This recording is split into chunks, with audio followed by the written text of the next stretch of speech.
The Galactic Council chamber fell silent as Ambassador Lisa Chen stood before the assembled representatives of 12,000 civilized worlds. Her dark eyes swept across the amphitheater, taking in the bioluminescent Zorgothians, the crystalline Vexthari, and countless other species who had gathered for this emergency session. The Terran Federation. Lisa began, her voice steady despite the weight of her words. Hereby withdraws from the Galactic Council.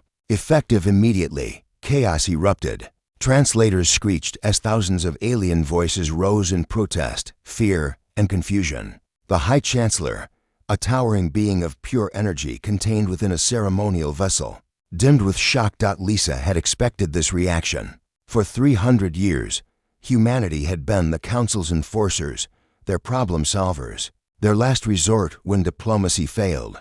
Earth's military prowess was legendary not because humans were naturally violent, but because they possessed something most species had lost over millennia of civilization: the ability to think creatively under pressure, to adapt, to survive against impossible odds. You cannot do this, thundered Ambassador Krell of the Draxian Empire, his 6 mandibles clicking with agitation.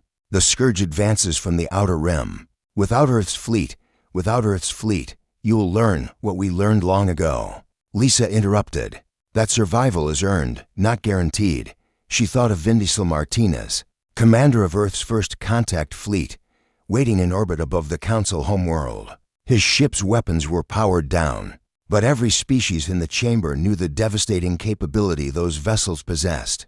Vindicil had fought in the Battle of Kepler 442, where a single human battle group held off an invasion force 10 times their size. He had negotiated the Peace of Andromeda, bringing an end to a war that had consumed millions of worlds.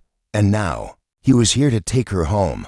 The High Chancellor's voice resonated through the chamber, bypassing translators to communicate directly with every mind present. Ambassador Chen, humanity has obligations, treaties, alliances that span centuries. Lisa pulled out a data crystal, projecting holographic documents into the air. Treaties that you've violated repeatedly. When the Keltorian refugees needed asylum, Earth provided it while the Council debated for 6 years. When the synthetic uprising threatened to exterminate organic life in the Sagittarius Arm, it was human Marines who died by the millions to stop it. And when my people asked for assistance with the climate restoration of Mars, the Council denied our petition, citing resource allocation priorities. She paused, letting her words sink in. We've given everything. Our soldiers, our resources, our innovations, and in return, we've been treated as the Council's attack dog, necessary, but never truly respected, never truly equal. A Vexthari delegate, her crystalline form refracting light into rainbow patterns, spoke softly. We did not realize humans felt this way, because you never asked, Lisa replied. You assumed our willingness to help was infinite, that our loyalty was unconditional. You forgot that we're not just warriors. We're explorers, scientists, artists, dreamers. We've sacrificed our own development to solve everyone else's problems.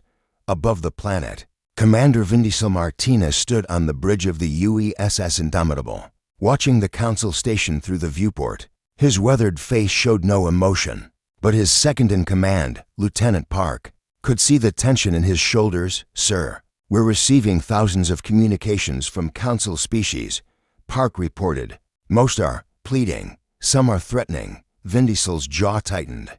Any from the Jaxorian Federation?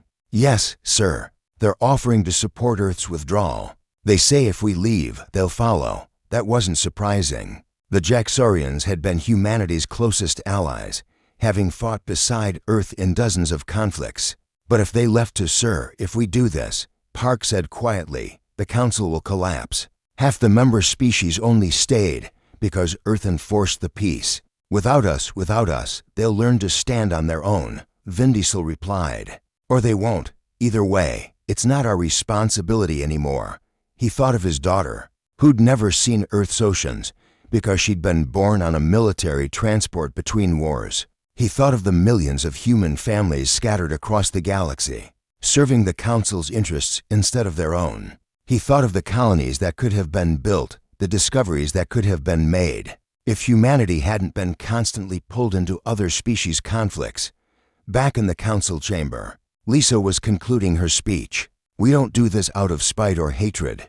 We do this because we've lost sight of who we are. Our children grow up learning about alien civilizations before they learn about their own history. Our best minds solve other species' problems while our own worlds remain half-developed. We've been so busy being heroes that we forgot to be human. She took a deep breath. Earth is going home. We're going to focus on ourselves for a while. Explore our own potential. Maybe we'll return to the galactic stage someday, but it will be on our terms as equals, not as your mercenaries. The High Chancellor's form pulsed with what might have been sadness. You doom us all. No, Lisa said firmly. We're giving you the chance to save yourselves. Humanity will always remember the Council, the good and the bad. But this chapter is over. As she turned to leave, the chamber remained silent. Every being present understood that the galaxy had just changed forever. The safety net was gone. The protectors had retired. The cosmos, which had relied on humanity's strength for 3 centuries, would now have to find its own way. Lisa walked toward the docking bay where Vin Diesel's shuttle waited. Through the viewport, she could see Earth's fleet beginning to form up, preparing for the long journey home. Thousands of ships, carrying millions of humans who'd been scattered across the stars. They were finally going home, and behind them, the Galactic Council faced an uncertain future, plunged into panic by the realization that they'd taken humanity's sacrifice for granted. For far too long, the cosmos trembled, not from war or invasion, but from the simple departure of a species that had been its backbone. Earth had severed its ties, and nothing would ever be the same.